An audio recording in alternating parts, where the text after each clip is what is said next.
Let's learn Japanese. Today's topic is telling time, minutes. In this lesson, you'll learn how to say minutes in Japanese. Let's get started. Minute. 分、分、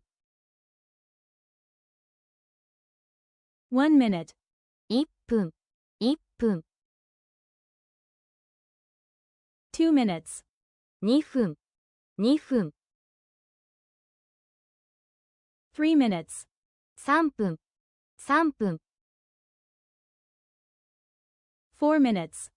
4分、4分、 5 minutes. 5分、5分、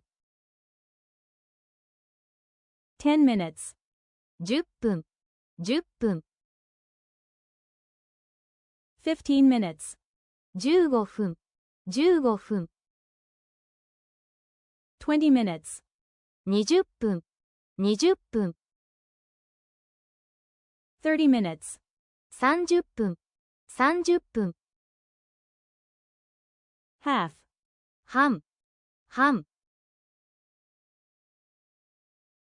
1:30.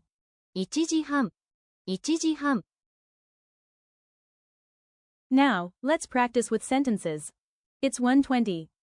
1時20分です。1時20分です。 It's 4:30. 4時半です。4時半です。